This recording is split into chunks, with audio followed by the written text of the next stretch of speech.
Welcome back to the God Made Man YouTube channel. My name is Jeremy. As you can tell, this video is going to be about singleness. Now, in full honesty, I had recorded this whole video last night, had it scripted out, I had everything ready to go, and I was about editing it, and I decided to just redo it, just due to personal things that are going on in my life right now, conversations that I've had just in the past couple days.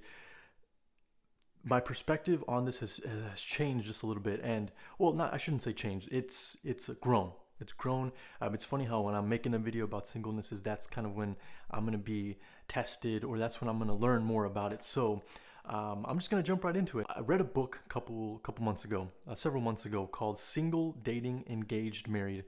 And in this book, it's written by Ben Stewart. It's a book that as I was reading it, I had to stop it several times and just say, I wish I had this earlier. So I'm going to go into 8 points that Ben Stewart talks about in the area of singleness that we can learn from the life of Paul. I'm going to go into those 8 things.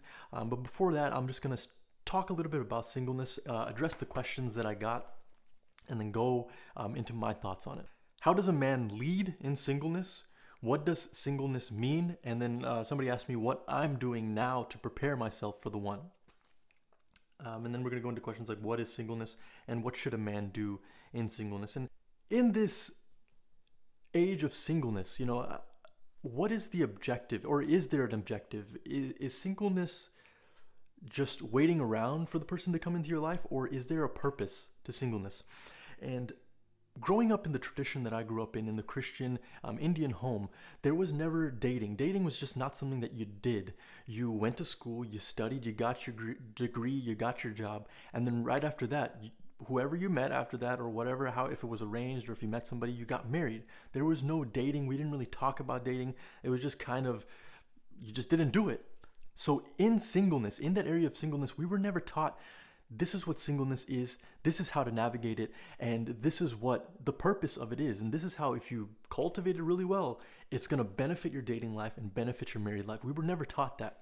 So these are things that I've had to learn on my own, and these are things that I'm going to speak out of my own experience and things that I've learned that I really feel can be applied into everyone's life in order to make it better. Now, these things that I want to apply, these are going to be good for your life, whether you want to get married or not. If you want to stay single, these are good things that are still going to benefit your life. If you want to get married one day, these are things to focus on and to really think about and start to implement so you can be a better dater and you can be a great spouse one day. One thing I do want to say is people, and especially people of the church, have made it seem as though singleness is a period of waiting, or as if you cannot be all you can be without a wife or a husband. And I want to say this is completely wrong. Growing up in the culture that I grew up in, if somebody was single for too long, especially a female, longer than we deemed appropriate, there was something wrong with her, or maybe she wasn't doing something right. And I want to say this is completely wrong. If you are single, whether by choice or by not, you are in one of the most memorable, one of the most formative, and one of the most important seasons of your life. And I can't stress that enough. There's nothing wrong with you. You are in a great season of life. Now, as men and women, there is a sense of fulfillment and purpose and drive that each of us, I believe, need to fill. We have that innately in us. There is a sense of we want belonging. We want to make an impact. We want to make a legacy. There's something that we want to do that is going to impact other people. For the most part, we don't want to just live our lives, do the 9 to 5 and die whenever we die. We want to make an impact in the worlds that we're involved in. And growing up, and especially later in my single periods, the content that I was consuming was saying, find your fulfillment in your career, chase the money. Don't chase women, but chase money, chase your career, chase your passions and your goals, whatever that is, whatever that looks for you, chase those things. And I did. I went after those things, and this is what I learned. We can chase those things. There's nothing wrong with those things. Don't get me wrong. There's nothing wrong with having a solid career. There's nothing wrong with having money. There's nothing wrong with having a foundation, having a passion, having a goal. If anything, those are good things. Those are attractive things for people to have. But the thing is, the way I started thinking about it is those things end. When you die, it ends. You don't take, like I've heard the saying, there's no U-Haul behind a hearse. You don't take anything with you. All the money you made, all the accolades, all the championships you won, whatever it is, you take none of it with you. So what's the point? Like, what's the point of all of that? We don't take anything with us. Now, if all you care about is this earth, if all you care about is the things of this, just, doing whatever you do in the life that you have, you're good. But for me, I was thinking, dude, there's got to be something bigger. There's got to be something more. And I feel like the purpose, when you're talking about purpose, when you're talking about legacy and fulfillment, I feel like you're talking about something that is beyond us, beyond humans. Like, we cannot kind of box that in. Like, is fulfillment money? It could be. But it's like, after you get a bunch of money, we see some of the most depressed people in the world are some of the richest. It's not a source of happiness. Is it in possessions? No, because we know that none of these things can really fulfill us. Now, me personally, I've never been one to seek being rich or seek being, well known or prominent in that area. The area that I was seeking a lot of validation and acceptance and kind of identity from was my relationships, specifically my relationships with women. I would find kind of my sense of validations, kind of my sense of self-worth. I mean, how a woman viewed me was how I viewed myself. And I didn't put any, I wasn't putting any crazy expectations on people, but that's what I was expecting. And, in this past year, I've been single for, it's going to be close to a year, roughly. And early on, I still found myself kind of chasing that validation from people. So, I met several women through a dating app, and the conversations, the attraction that I felt toward that I felt that people were having toward me, the relationships that I was building, that's where I was finding my sense of worth. That's where I was finding my sense of validation. Now, there's nothing to say wrong about the people that I met. I met some great people, but the thing was, I wasn't being fulfilled. So in the early part of my singleness, that's what I did. I chased women.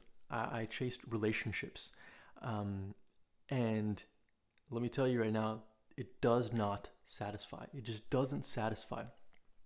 Now, in this second part I've kind of phased it into two parts. In the second part of my singleness, I feel like this is where I've really begun to chase what really matters. And this is where I had to really focus in on what really matters. So in this period of singleness, I decided, several months ago, that I'm not going to be talking to a single girl, not chasing a single relationship. I narrowed my life down to focus on the three areas of my life. Number one is my relationship with God. Because like I said earlier, our fulfillment, our legacy is bigger than ourselves. It's much bigger than ourselves. And when we think of something bigger than ourselves, the only thing that I can think of bigger than myself that can give me purpose and drive is the one who created me, the one who knows why I'm here on the earth. And so I started to come a little closer to God to say, God, what am I here for?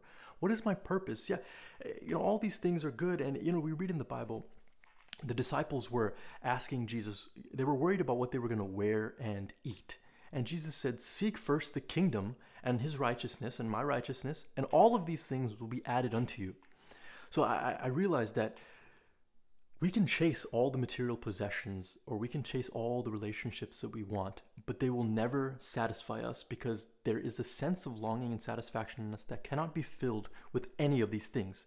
The only thing that can fill that is a relationship with God. Now, the beauty of that is, as we solidify the relationship with God, we're talking about God, he can bless us with all of these things.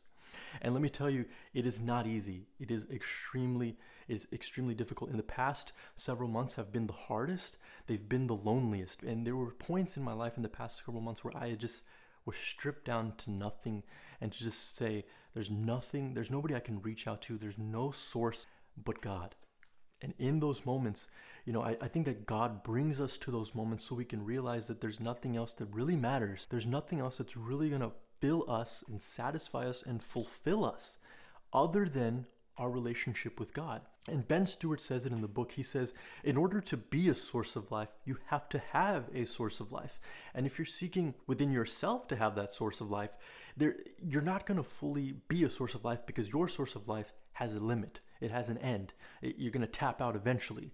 But if you were tapping into an eternal source of life, one that never ends, it's constantly going to fill you up, and as a result, it's going to overflow from your life into the lives of others.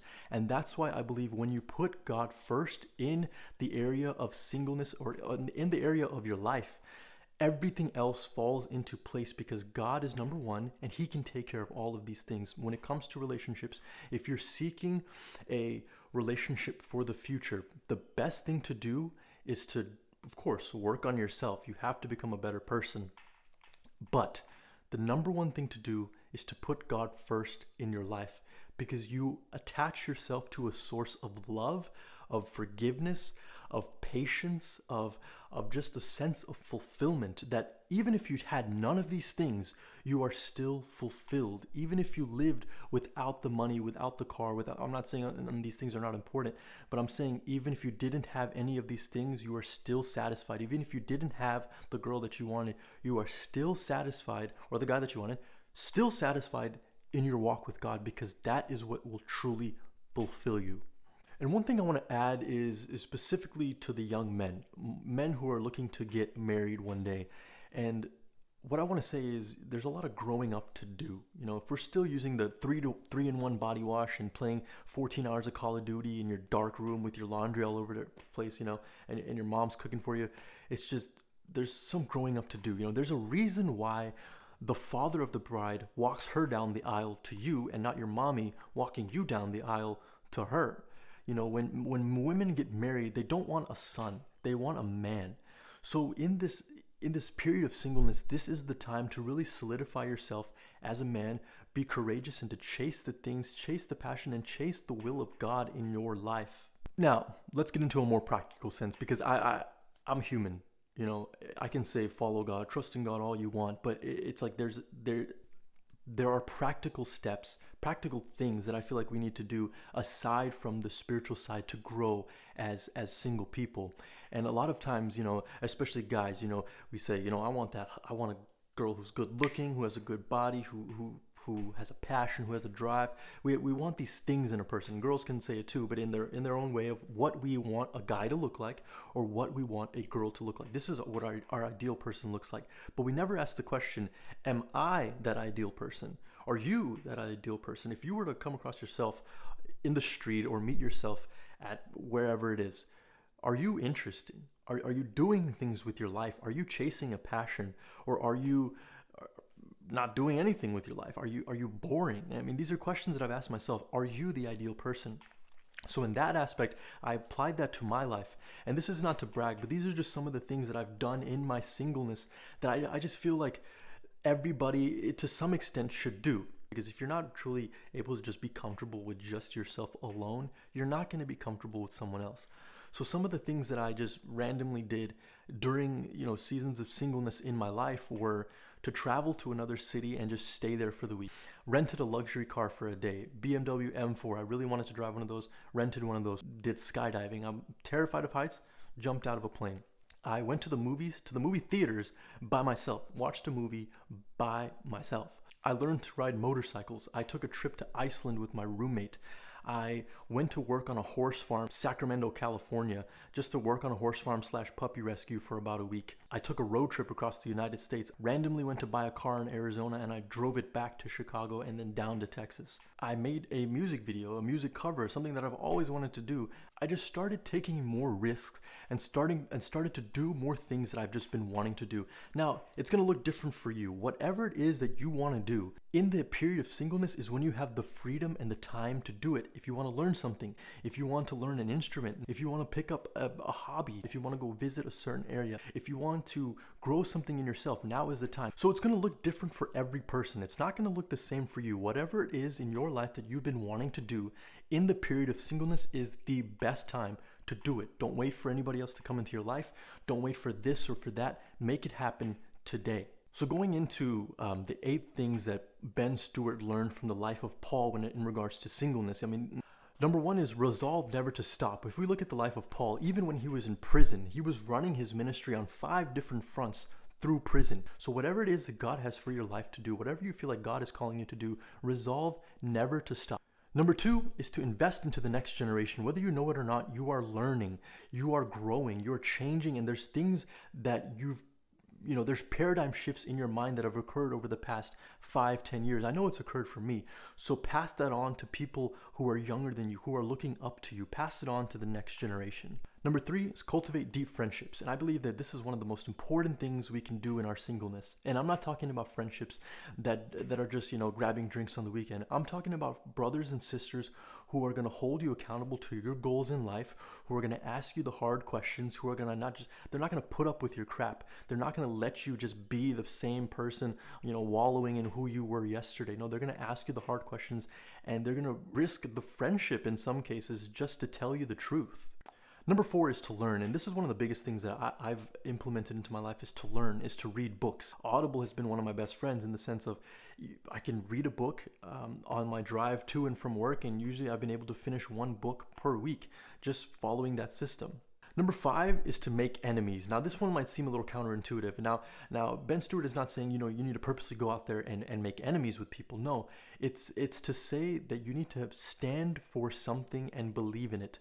Because if you're walking through life and everybody's your friend and everybody's agreeing with you, you're not doing something right, especially as Christians. If you're just walking around and nobody is really disagreeing, or you're not making some type of opposition, I question whether you're really walking in what you're supposed to be walking in. That's just my personal opinion, but we can see that as an example throughout the Bible.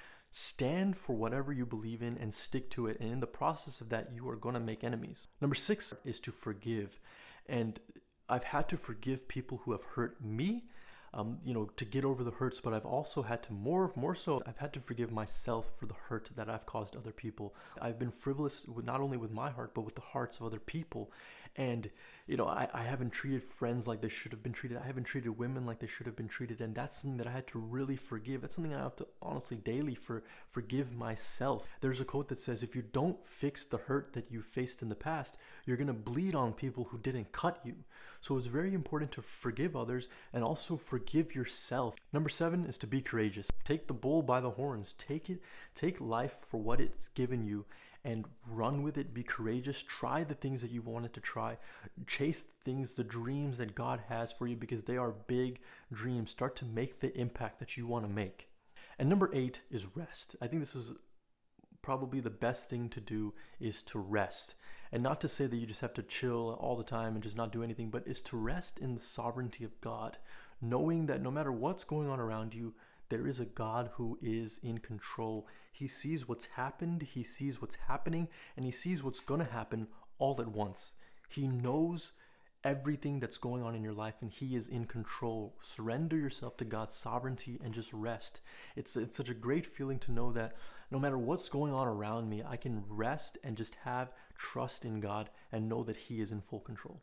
Alrighty, so that's the end of this video, and I apologize if it was a little bit of a rambling session, but I'm just going off the top of my mind based on what I feel about the topic and what I've learned about the topic from my experiences and from the Word of God. And I want to hear from you. Put it in the comments below. What are some things you agreed with, disagreed with, feel like should be on the list, things that you did in your singleness or things that you're doing right now in your singleness that you feel is helpful for other people? Put it down below, because I want to learn from you guys as well. Take it easy, and I'll catch you on the next one.